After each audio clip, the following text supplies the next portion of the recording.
Everybody, it's Lisa Murray here. Hi, my sweet lifers. Hope you guys are having a beautiful, sweet week. We are starting a new series on the channel. It's part of my ministry going forward, and I visited with you guys about it earlier as I was finishing up seminary. And we're going to be talking with a lot of my friends about their walks in faith and what it means to be a Christian and how to be a disciple. And so today I'm with my sweet dear friends Lionel and Phyllis, and they're going to share with you their walk in faith. Thank you very much indeed, Lisa. It's great to be here, and thank you for inviting us. Absolutely. And it's great to talk about our walk with Jesus.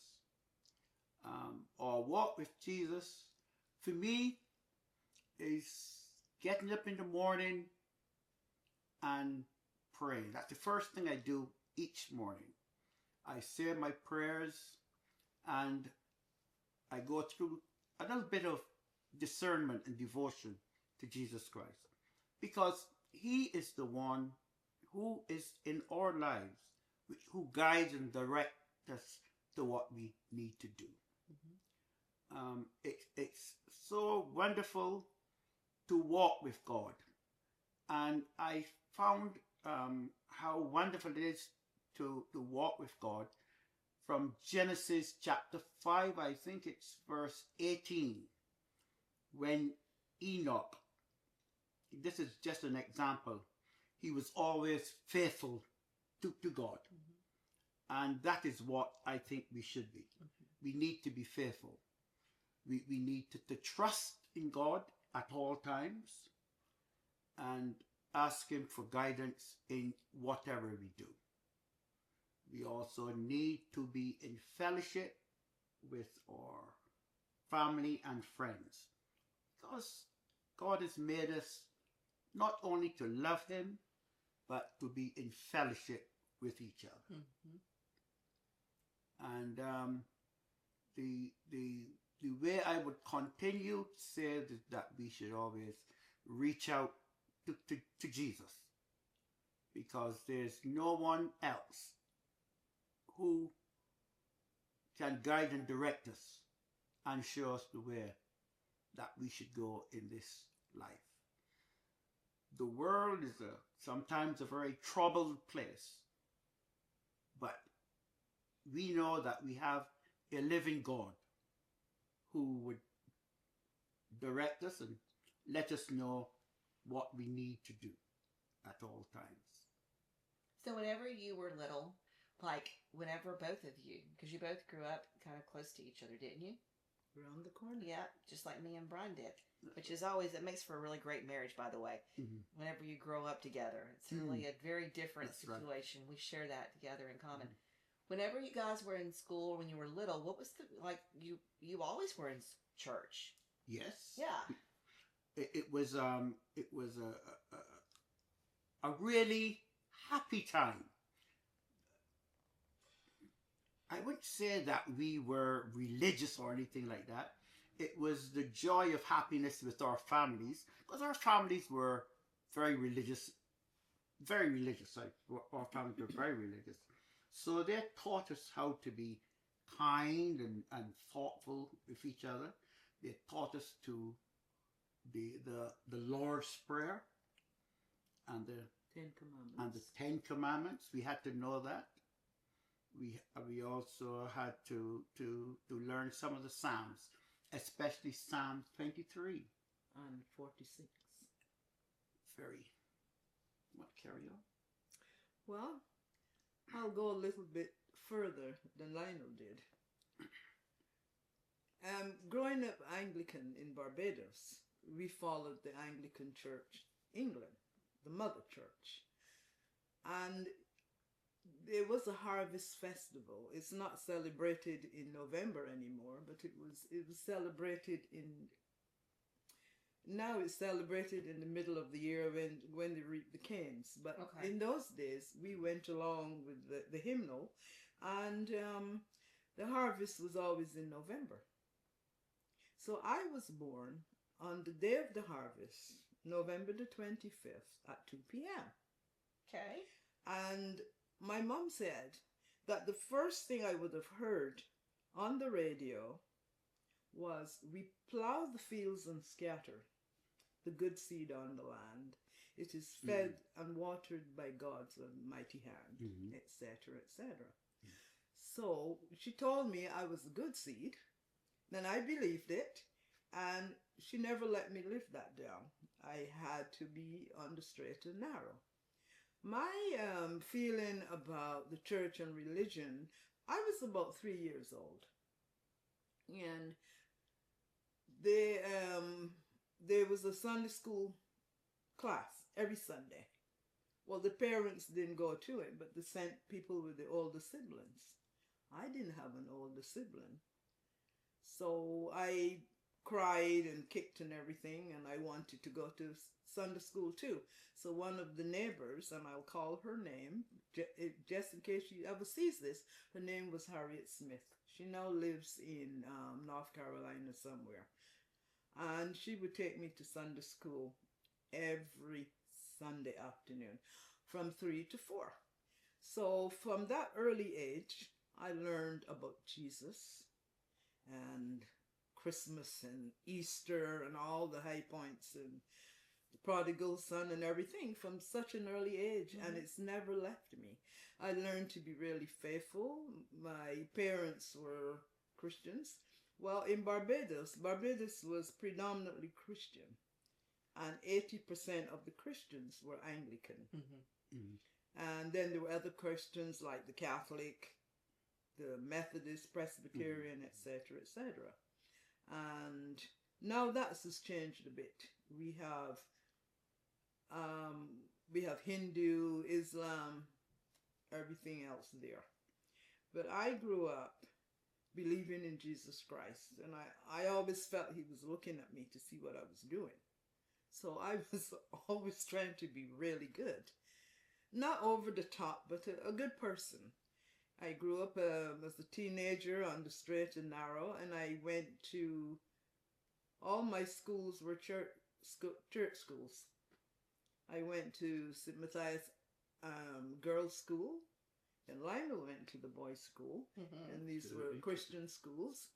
And then I went to Christ Church High School on from there, and that was a Christian school. So we did prayers in the morning. We sang a hymn. We on Fridays we had a little service, and on the holy days like Ash Wednesday, Ascension Day, all those days we went to church from school, and it was about maybe 50 to 100 yards from the classroom to the Christ Church Parish Church. So that's the way I was brought up. So I've always known about Jesus. I've always had a strong faith, and I've never wavered from that. I feel that as you grow up in different stages of life, you go from stage to stage, and each one I matured along the way until I became an adult, and I've never wavered from my faith. I've always been strong with my faith. There are times that things don't turn out the way we want them, and you pray to God, and you don't get what you asked for, but he gives you something else, and I believe that God gives us what we need and not what we always want. Yeah. See?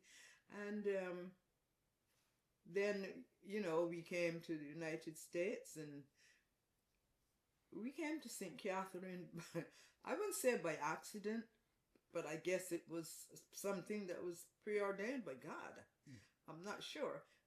We went across to St. James. We were there for about 25 years, and the priest that was there, he left, and it took the vestry a while to find someone else, and the congregation seemed to start wandering in different directions. So we wandered off to St. Catherine. And we didn't know where we were going to go, but we knew, okay, this congregation is wandering. We need to be more stable. And a friend told me, they're forming a new Episcopal church in Missouri City. And I says, where? And it was Cartwright Road in the storefront, and I believe that we attended perhaps the second service there, and that was in the late 90s, and we're still here at St. Did Catherine. you not attend that service before me, with someone else? No, No, we went together, but you were the junior warden at St. James, so you continued going to St. James, and I was going to St. Catherine. And in those days, we weren't even a mission church yet. And we had to sign our names on the register every Sunday so that the diocese could see, hey, these people are serious. They really want to have a church. And everyone knew everyone else at the time. And I remember one Sunday I was on call, so I didn't go to church.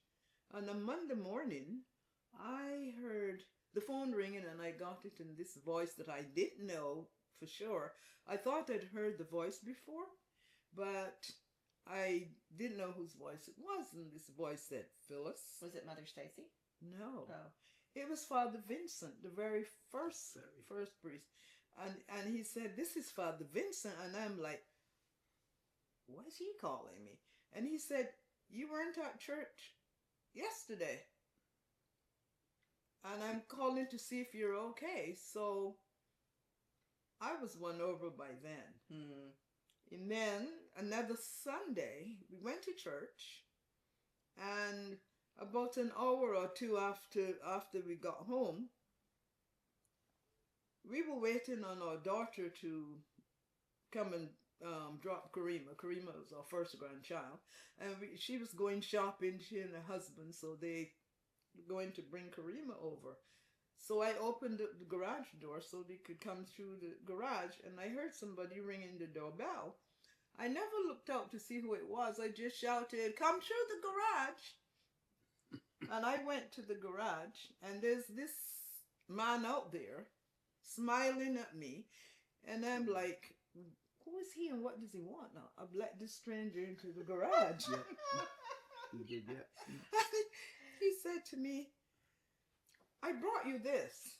And I'm like, whoa, what could it be? And it was a very hot loaf of fresh bread. And I think it had steam. It was that hot. Wow. And I'm still looking at him. Well, who goes around bringing out bread on a Sunday? And he says, I'm Joe King from St. Catherine's, and you were there this morning. So yeah. I said, oh, yes, you were the guy in the white robe. And I thought, we really belong at this church. So we took the bread. He left. He said goodbye and went off, and we put some butter on it and ate almost the whole bread at one time. And we were hooked on St. Catherine's, not because of the bread, but by the power of the Holy Spirit and the good things that were going on there. And we were in the church storefront at the time. At the storefront. We We were there for quite a while. And Yeah, then we were. I was there. We probably just didn't see each other on the Sundays, but Right. I was there whenever Yeah. Mother Stacy was there. You were No, Father Vincent was long before Mother Stacy. He was long there. And then it was Father Carl. Father Carl, did you meet him? Father Carl? Father Carl Chua, may he rest Carl. in peace. Mhm. And then Yes, it was Father. Mother Lacey. Mother Lacey. And then Mother Stacy. Oh, yeah. So it was Father Vincent and then Mother Stacy, and in between there were the other two priests. That's right. And then we moved to where we are now. I think we moved there in August 2006. 2006. Yeah, so We moved to the church. So y'all moved, Gotcha. and I had gone back and forth. I had been at, well, we had been just all over the place because we were trying to figure out what we were going to do with these children. And we were having a time figuring out what we were going to do with the children. And so we had been to the Baptist church. We'd been to the Catholic church. We'd been to St. Catherine's. And we were with St. Catherine's and going to St. Catherine's for a while. And then Mother Stacy left. And then somebody saw me in HEB from St. Catherine's and said, hey, we're over in Siena now, and we've got Father Mike. You need to come. Right. Yeah. And so I picked up the family and took off to St. Catherine's to see Father Mike. Right. And we never left. Actually, Lionel and Craig were on the committee that chose Father Mike to come to St. Catherine. Remember? Yeah. You also snuck into his church in League City. Yeah, we went around looking at the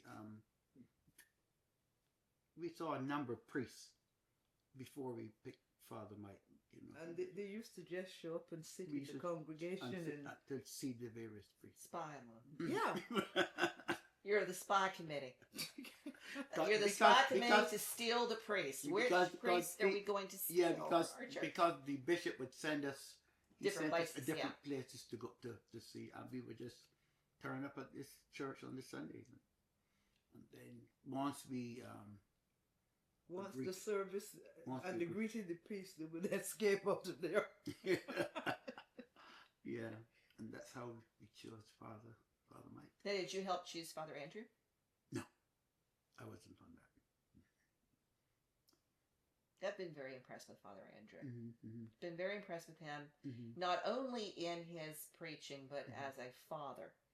I've seen him in action here while I'm photographing the family, and how he talks to his children, right, and how he treats his children, right, is very telling.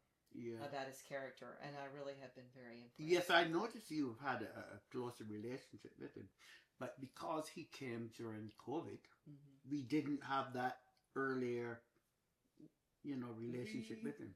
Had a Zoom conference. We had a Zoom. Father Andrew. So we asked him lots of questions, and he asked us lots of questions, and it was quite a while before we actually saw Father Andrew. Yeah, it's interesting because I was passing somebody, and I can't remember their names right now off the bat, but I remember passing somebody over near in Siena. We were at a restaurant, and they saw me, and they recognized me, and they realized that I hadn't been in church. Right. And I was like, oh, but Father Andrew and I have he's on my channel. I through all this. I used to see him on your channel. I saw him on your channel. Yeah.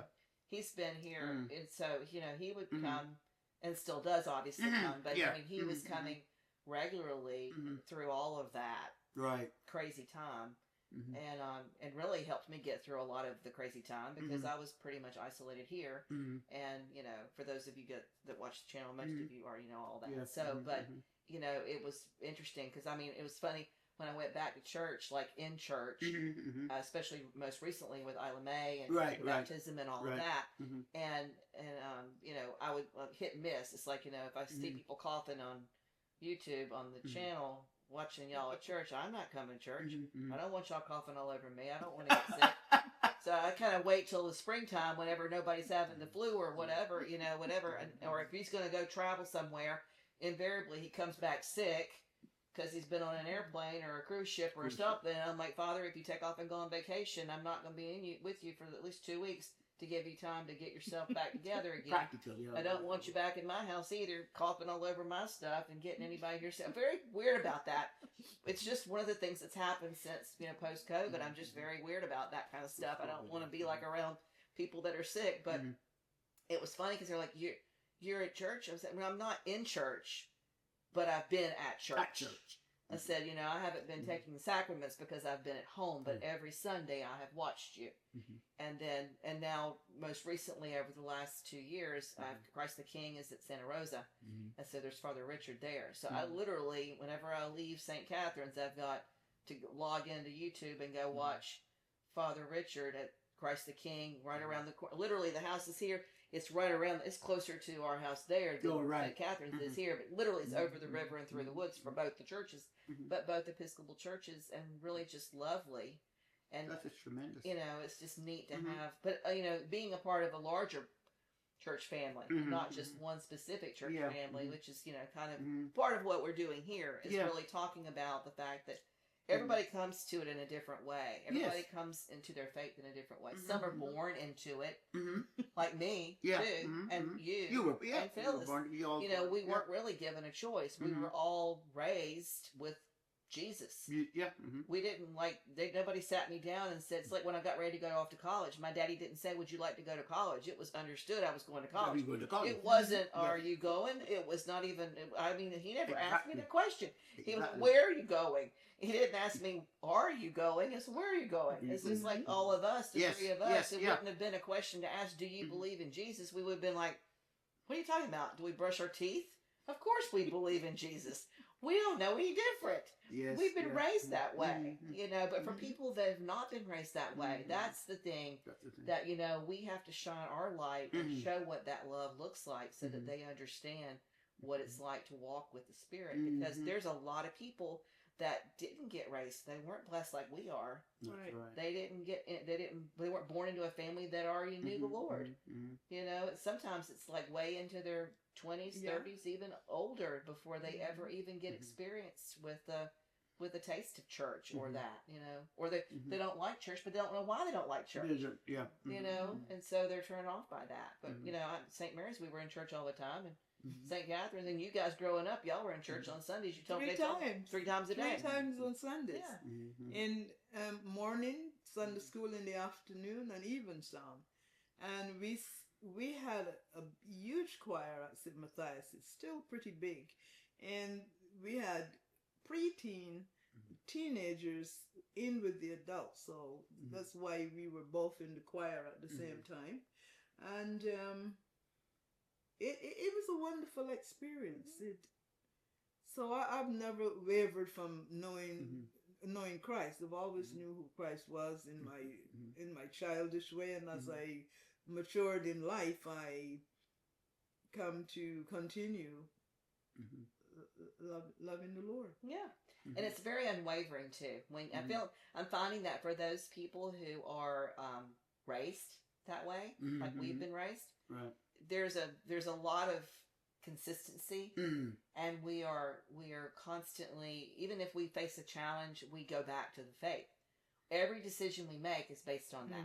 It's not like it's just, you and I never feel like we're flagging around the world and there's nobody helping us and everything is desperate and despair and it's the end of everything and it's just terrible. There's always this sort of grounding. Christ is there, and that's what makes the difference whenever you have strong I think faith. in COVID changed so many things for the whole world, not only us here, but the whole world. Yeah. I remember in COVID, one of the first Sundays, we gave communion to each other, at home during the service. Yeah. We on Sundays now, or for a long time we have been during COVID, though we have gone back out to church. This would be the 3rd Easter coming up back at church. This would be the 3rd Easter coming up. We first thing on Sunday morning, still, we watch St. Andrew's Cathedral in Sydney, Australia. That's Anglican Church. After our service at St. Catherine, we come home and we watch St. Matthias Church, Anglican which is our home church. Which is our home church in Barbados. And then we followed that by watching St. George Anglican Church in Barbados. That's another great Anglican service. I'm going to look all of those guys up. Beautiful organ and singing. And the whole congregation sings. Yeah. And then we would watch...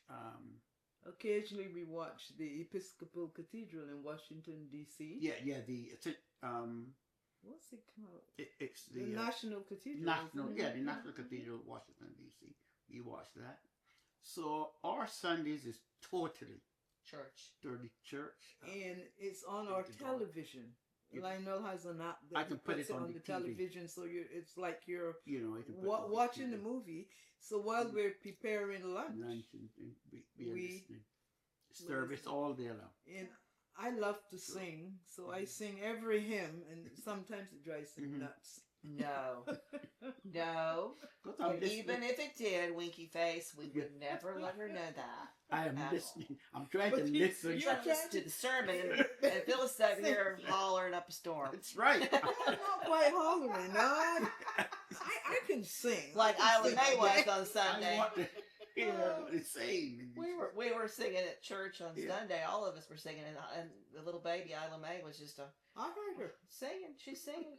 I have never seen a baby that enamored. When she gets her blessing, she just looks up at Father Andrew. Yeah, she's just soaking it all up. She just on her baptism. It was the same way.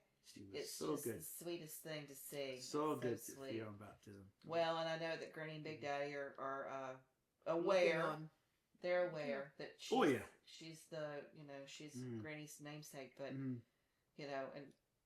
it is what it is. She's being raised Episcopalian and not Baptist. And as far as I'm concerned, quite frankly, I don't really care one way or the other as long as she's raised with the Lord. Yeah. And that's really the bottom line. People like to get in a little tit-for-tat arguments about this and that and the other, but I want people to understand in this series as well as other series to come, it really does not matter. What matters is the main thing that you've got to understand is Jesus Christ, and you've got to walk in your life every day with every decision in faith to Him. So, anyway. So great to trust in Jesus. Going back to COVID a little bit, one of the good things that came out of COVID for me is I can connect with my Anglicanism, and I can see relatives and friends every Sunday. They can't see us, but we watch them. And we see them, and then we'll call them up and say, "Oh, I like your dress today.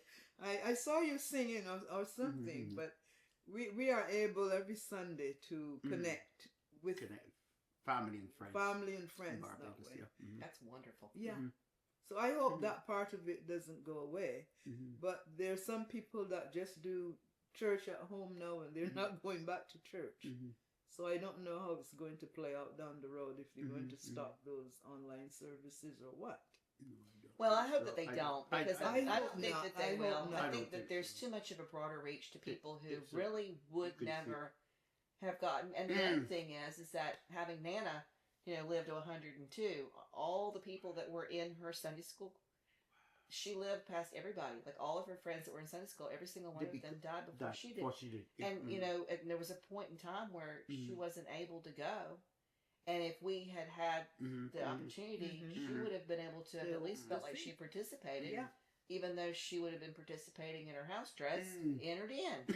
But you know what I mean? Still, she would have been able to participate. And so there's something that's beneficial that the Holy Spirit has done through all of that has worked through a way to reach people that may or may not have been reachable. And the other thing, too, is that if you have, now that we have YouTube and these churches are all online, if you had to work and you miss service, you could, if you've subscribed to the channel, you can tap in and you can have it on Sunday afternoon or Monday morning or whatever time. Whenever you And that's important too. That's really important too, which is not something that we had before at all. Because service is not, service to God is not just on Sunday. No, not ever. It's every day. All day long. All day long. And it's how we live our lives as well. And the examples that we make. And I think it's up to us to know Jesus Christ and to make Him known to others. Yeah. Amen, sister, to that. Well, I want to thank both of you for being here and participating in this. There's going to be a lot of fun other stuff we get to do in the future, I'm sure. But I'm excited about sharing our walks in faith and how ours is built in, right? It's built in because of how we've been raised. But there's, like I said, a lot of people that can benefit from understanding that that's where the strength comes from. In hard times, in questionable times, in scary times, and in happy times, too. Happy times. So, anyway. I want to thank you and your family for thanks for the hosting kind us this morning. Hospitality and inviting Terrific us. Hospitality. But, we never did say how we met Alicia. Oh, do it! Well... I saw Alisa at church. I didn't know her name or anything yet. She was perhaps relatively new. But she walked with a lot of positivity. She looks positive and looked like she knows what she's up to. And then one Sunday she said to me something she needed to talk to me about. And the narthex was very noisy. So I said, well, let's go into the church. So we went into the church in a corner. And She was beautifully dressed, you know, very That is so elegant. sweet.